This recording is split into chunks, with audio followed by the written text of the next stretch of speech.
Profit over profit. Your thoughts are a map.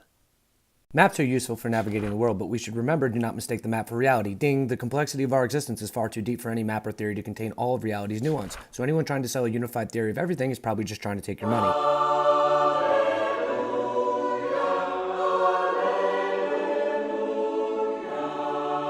Yeah, I'm talking about you, organized religion.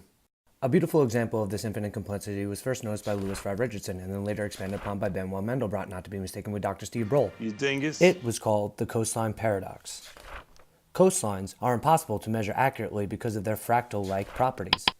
Fractals are shapes where similar patterns reoccur at progressively smaller scales, all the way down to the infinite. So a main man, Mandelbrot, discovered by using a smaller increment of measure, he could increase the length of the coastline. Seriously, what the fuck? For example, the Congressional Research Institute has measured the coastline twice, first time finding the length to be 19,928 kilometers, and the second time 48,820 kilometers. The CIA currently has the coastline of the United States at 30,455 kilometers, and the National Oceanic and Atmospheric Administration has it at 153,600. What the shit? If we cannot accurately measure reality, how could we be expected to accurately represent reality on a map? So in the words of Polish-American scholar Alfred Korzybski, the map is not the territory. The word is not the thing. Admitting to ourselves that thoughts, like other abstractions, are insufficient in capturing reality's complexity leaves us with only one conclusion. There is a danger in thinking about only thoughts.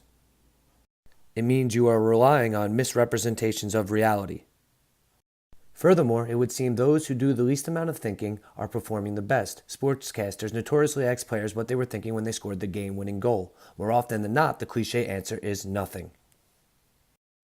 This is called exercise-induced transient hyperfrontality. Exercise temporarily causes decreased cerebral blood flow in the prefrontal cortex, causing a feeling of clarity. Modern neuroscience suggests that the prefrontal cortex plays a major role in the regulation of complex cognitive, emotional, and behavioral functioning, commonly associated with prediction of outcome and expectations. It would seem exercising causes you to stop worrying about the future, at least temporarily. The phenomenon is more commonly referred to as flow state.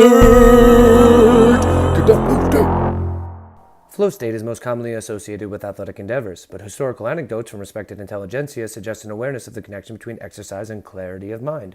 Philosopher Immanuel Kant said he would go for a walk to escape the compulsion of thought, whereas Friedrich Nietzsche, that motherfucker, found his best thoughts mid-stride, writing in The Twilight of the Idols, "Only thoughts that are reached by walking have value."